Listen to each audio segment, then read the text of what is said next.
Good morning, retail partners. Welcome to our Tuesday edition of the GTS webinar series. Today we have a special WizKids presentation. We're going to hear from Eric Meyers, the board game project manager, and Michele Ellenbacher, production manager at WizKids on the board game side. It's not usual for me to do board games. I'm Scott Bohr. I'm your category manager for gaming specialty products, which includes RPGs, miniatures, and gaming accessories like dice and those kinds of fun things that go along with a lot of the gaming side. So, but today we've got WizKids, so we're going to go ahead and get started with that. But before we go, there's a couple of housekeeping kind of things. Down at the bottom, if you mouse over the screen, you'll notice there's a bar that shows up down at the bottom, and one of the options there is the chat. So if you have a question for Eric or Michele, you can put that question right there in the chat window, and I'll go ahead and present that to them when time is appropriate to do so. We've got that. And then also, for attending this webinar, you're entitled to a special opportunity. If you purchase a case of either Flotilla or Age of Dirt, that's a 6. If you buy 5, basically you get the 6th one free. For every 5 you buy, you get a 6th one free. So it's a full case. One of them will be free. That'll go through this entire week while we have the webinar active.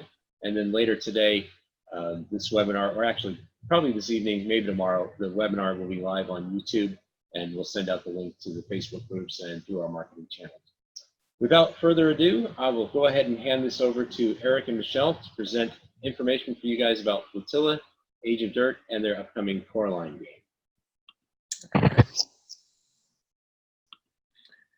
All right, guys. Well, welcome. Thank you very much for coming. We've got a lot of really exciting stuff to talk about.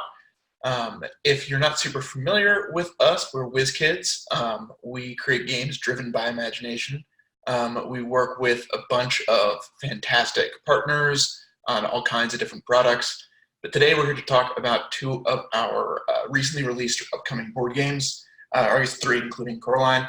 The first is Flotilla, which is a really exciting release for us. It's coming out in December, but it had an early availability at Essen, where it sold out in less than a day and a half. Yeah, a day and a half. They said they were completely clear. We thought we spent way more than necessary betting on it, but we're really happy to see people picking up on it and getting the availability to demo. We will have it at, as we said, at BGG-Con and PAX U. Limited availability at BGG-Con, so if you're there, check it out early. So Flotilla is a really big, crunchy game with all kinds of interlocking mechanics. It's a lot of resource management and sort of manipulating an economy, but there's also hand management. There's,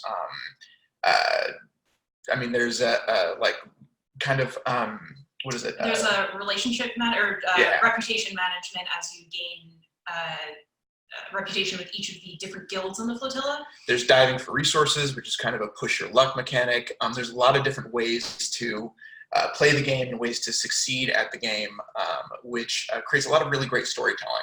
We think this is a crunchy game that even your friends who don't necessarily love crunchy games are going to really love. It reminds me a lot of Terraforming Mars, in that you have kind of this central board that everyone's working on growing and improving, but you're meanwhile trying to make your own economy, your own system move more effectively than anybody else's. It's getting a lot of attention. A lot of people have been talking about it and saying really great things.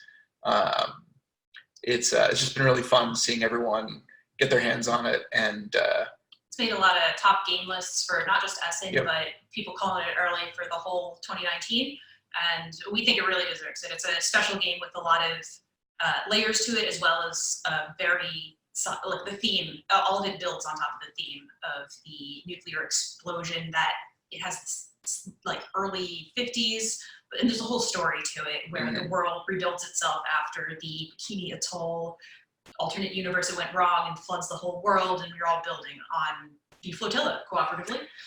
It's really cinematic storytelling. The sort of key decision that you get to make throughout the game. Everyone starts as a sink-sider, which is a certain type of gameplay to it. You've got boats that you're going out and finding resources, finding survivors and whatnot. but at some point you can switch to being a sky-sider where you literally flip over all of your components and start playing the game very differently, a different set of rules, a different set of mechanics. And again, that creates a very kind of like cinematic moment. The whole game, like, there's always a lot of excitement when someone announces, I'm now going sky-side, and you've got to kind of flip everything over and see how that really changes things. Yeah, the art really carries through. We'll feature some of the components before as your crew cards flip over to show your crew members' new jobs, carrying each of them through as they gain their place on the flotilla. It's $80, but we think it's really even a value at that price. It's got hundreds of components, a lot of handfuls of custom dice, tons of wooden resources, wooden boats in unique shapes, lots of tokens, over 90 different ocean tiles. It's really a ton of content in this box. You can see it kind of spread out here. This is what a 4-player game looks like. It plays from 3 to 5. And as you can see, just tons and tons of awesome, colorful, really exciting stuff. It takes up your whole table for sure, but it looks really, really exciting when it does. So as I said, it's deep strategy with interlocking mechanisms that work really well together to make Flotilla feel like a real society, especially when someone has gone sky-side. There's a lot of ebb and flow to the economy where, the sink-siders are selling resources, sky-siders are buying them, and the market fluctuates. Great storytelling emerges from the significant decisions and cinematic moments. Like I said, hundreds of top-quality components. It's really an immersive experience. So that is Flotilla. We cannot wait for everyone to get their hands on it. Next is Age of Dirt. Yep, and we'll feature some of the components towards the end because we really want to show off both of these for Flotilla as well as Age of Dirt, which is also premiered at Essen this year. It was out a little bit before in the US and should be all over the world, but it's a game of uncivilization. It's imagine your worker placement if maybe your workers are a little bit Neanderthal-ish. So you are doing a worker placement, but when you call your workers back to come back with their resources, maybe you don't get what you're expecting. I think one of the key parts of this game, it's a relatively light worker placement Euro style game. So if you want to introduce your heavy Euro group, would still enjoy it, but as well as somebody who's maybe more of a light gamer. It's perfect for mixed groups where you want that depth and strategy that comes with a worker placement game, but you also want the kind of interactivity, really kind of bright, fun, a little bit silly moments, and it makes the decision that kind of randomness that's introduced with the workers not always doing what they're told really kind of makes. While you can be strategic, it puts less emphasis on getting your strategy precisely right, which removes a lot of analysis paralysis and makes the game run faster, smoother, and more fun for everyone. It's not so random. I think Eric estimated it at like 80% of the time you'll get what you want. So include that in your calculation when you're making these choices. It's getting some buzz. We're hoping, we've sent out a bunch of samples hoping for some more as well, because it's a game that really does well visually.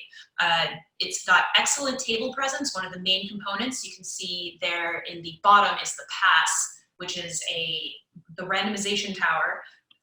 But every piece of the art inside and out of that tower has little bits and components. The designer on this is Johannes, or is that from? Sorry, the artist on it is Franz Krenner, who did the artwork for Agricola, Caverna, La Havre, all of these like very heavy Euro games, but it really has a ton of fun style. And I think we should feature some components because every time I look at it, you see something little, something different. And all of this is made from punchboard right out of the box, takes maybe 10 minutes to set up, shuffle cards, all of that. It's relatively fast. It's fun, and the 3D components are great for demos, perfect for, you can play it with a family, maybe you have to explain the love tent a little bit, but I think that's a really fun, fun component. Phenomenal table presence and a great toy factor with, a really sort of strong game underneath.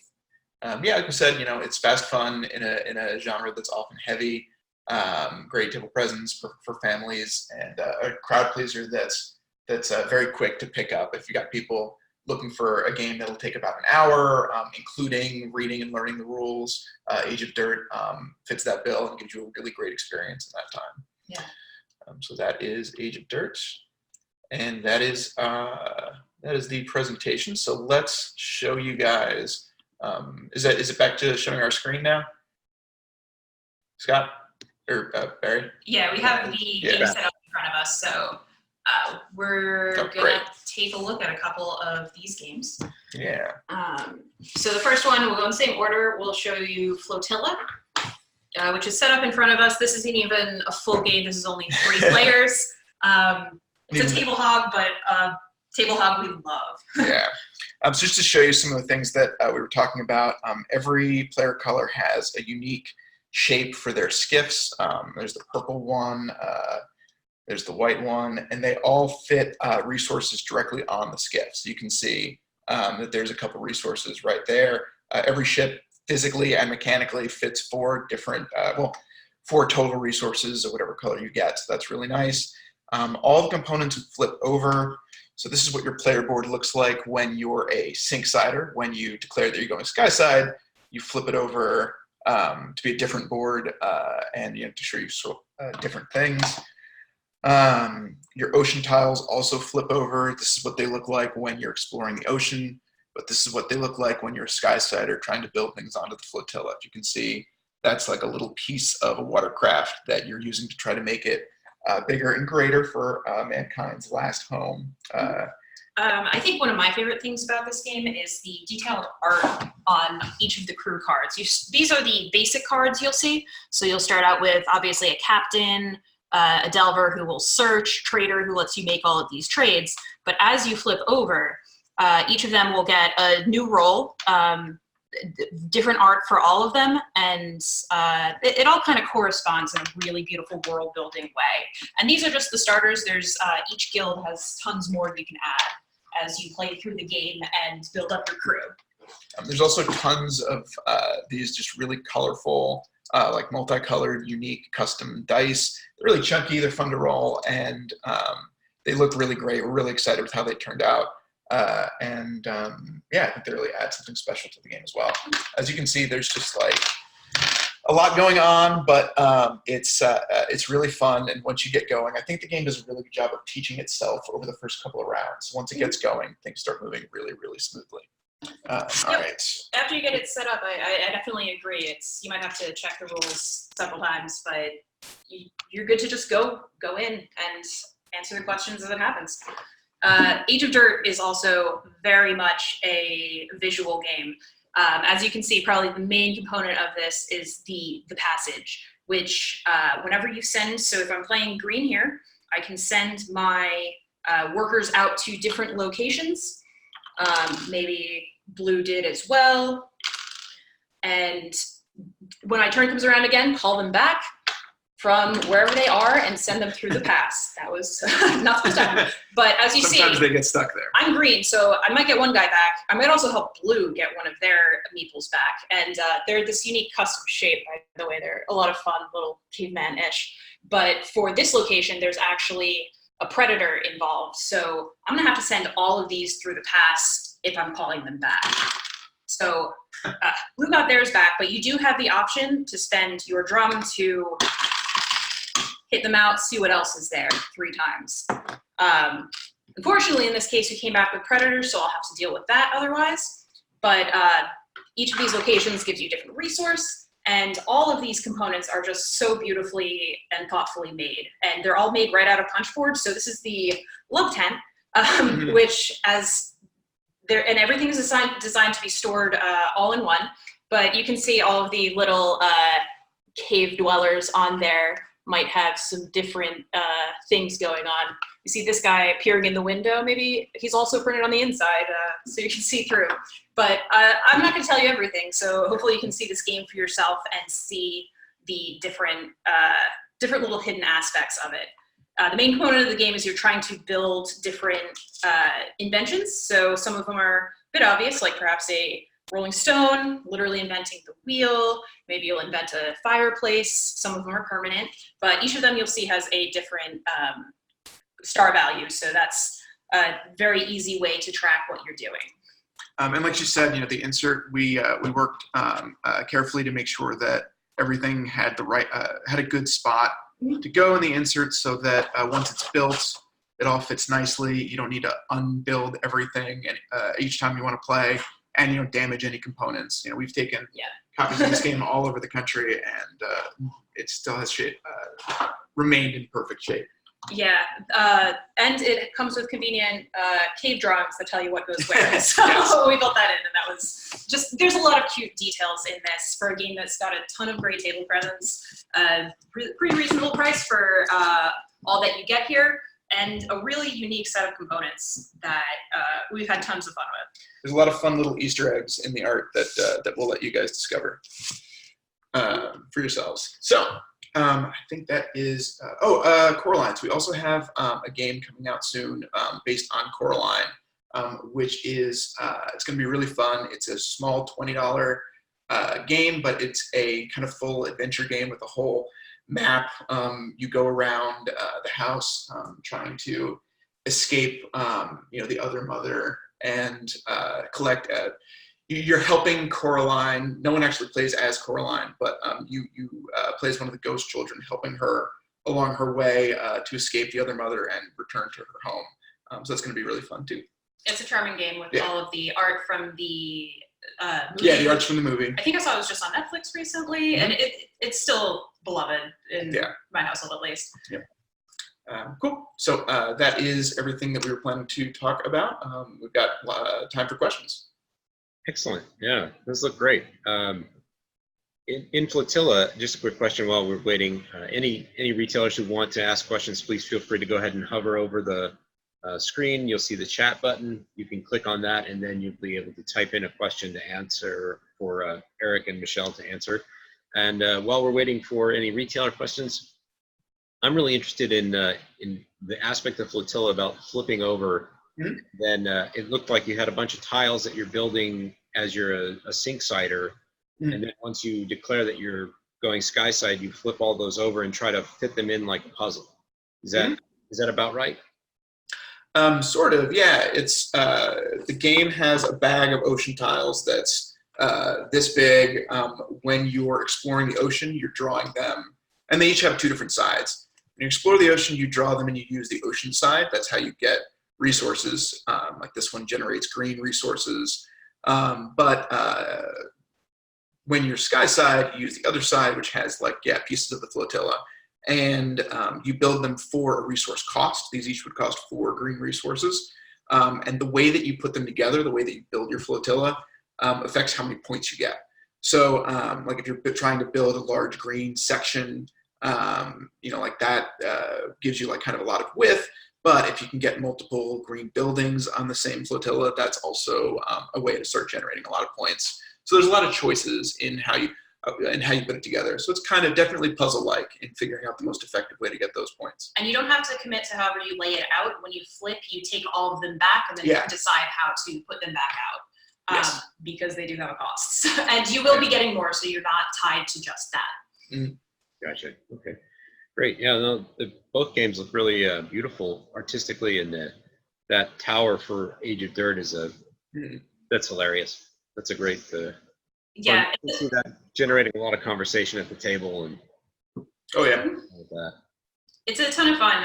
If I can show some of the details on this piece, if you can see it up here, there's different cave people hanging out, maybe climbing up.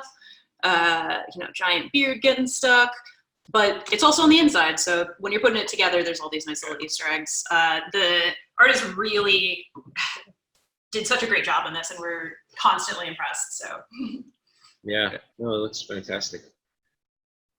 Okay, any questions from retailers? Feel free to go ahead and click on that chat window, type in your questions there, and we'll get them answered. I haven't seen anything come through yet. One request for contact information. So if there's a general contact information or a specific contact information email address for WizKids, we can go ahead and put that on as well, or you can. You can email. I think press@wizkids.com is usually the main one we'll go to. We'll tell them we're putting it out there and to forward it right to us. Just mention that the GTS webinar is where it came from. So. Okay, and that's press, Press. Yes. Okay, great. Yep, there it is. Sarah just put it in the chat, so we'll put it there, and then when we put this up on YouTube, we'll include that information as well. Awesome. Great. Any questions or anything we can show you a little bit more about on these games? Other things coming up. We have plenty more in the pipeline for next year. Not featured here today, but we're excited. Maybe we'll tell you about it more in the future. Another one of these. Yeah, so if there's no other questions, some other stuff I can show you with Flotilla. We've got the guild board set up over there. I'm not sure how well you guys can see it like that. But this is one of the keys to how everyone works together, aside from the central hub board you saw earlier. That track on the top tracks the economy. That's the starting position for the values of different resources. They go up and down as you buy and sell. So as you can see, like, if you sell a lot, it crashes like all the way down. It makes it very cheap for skysiders who can't find resources on their own to buy a ton of a specific resource, but that then marks it back up. That then makes it more valuable to go. It's a real kind of supply and demand economy simulated here. There's also tracks that track your relationships with the different guilds. The speakers are, all about those relationships. The delvers are about finding new resources, or when you're skyside, researching new technologies. The founders are about, exploring the ocean and building new parts of the flotilla once you're skyside. And the traders, on both sides, they work with this economy, buying and selling resources and doing more things. A lot of them are like an improvement of one of the cards you start out with, and similarly, they'll have similar jobs when they flip over to go skyside. If you go flip over to go skyside, and you can always take a look at what's on top, take a look at both. But same beautiful art with so much character to it. So you'll often be kind of fighting with each other for reputation with certain guilds. Like maybe Michele will have, done a lot of work with the Delvers, but the top Delver card is one that would work really, really well with my other cards in my system. So suddenly I need to focus on getting around that track as quickly as possible so I can hire that crew member before she can. Things like that. And one thing, it's not, we're not playing chess here. There is some randomization besides in the dice. There's a set of objectives that happen as you build the outposts that you begin to gain them. There'll be things like, for each guild where you have seals, you get extra points or something like that. But they have a skyside and sinkside card, so it's like extra randomization, and it comes out the number per players. So it's which objectives are available can really change the game, because it can make you focus on different aspects, make you see different aspects of the game based on what you're trying to go for in that particular set of objectives. Great. In terms of complexity, length of play, age range, that kind of thing, those considerations, where would you place each one of these two games? So Flotilla, I feel comfortable with 14 plus, which is I think what we put on the box, but I think that there's definitely a lot of younger gamers out there who'll be able to pick it up. I think the thing with Flotilla is that no specific piece of it is overcomplicated, but there is a lot going on, and you've got to kind of see how it all interacts to get the timing. The most important thing is to sense timing. Like if I wait a turn too long to go skyside, like that could be the whole game. But individually, it's not that tough. It's rolling dice and seeing what you get. It's selling resources to try to get the most amount of money. It's simple in each piece, but seeing how it all fits together is a little bit more challenging. But like I said, I think 14 plus, but there's definitely a lot of clever younger gamers who will do just fine. For time, I would say at least 2 hours.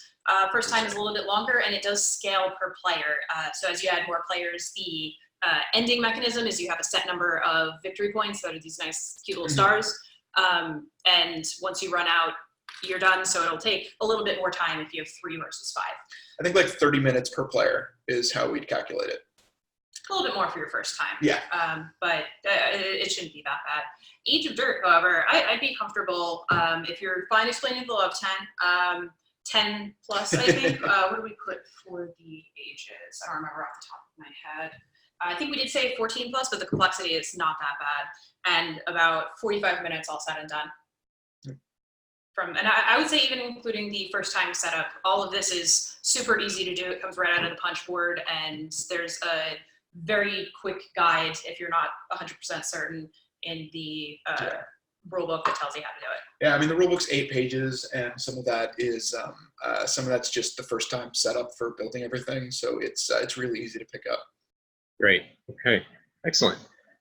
No further questions from the retailers at this point. So I think what we'll do is go ahead and turn back the rest of the day to our retail partners as well as to Eric and Michele. Thank you both very much for the presentations. Very informative. The artwork and the look of the games are fantastic. It looks like a lot of fun. And thanks to everyone who came. Yeah. Awesome sharing this with you guys. Looking forward to getting to those things to the table and giving them a try. Looks great.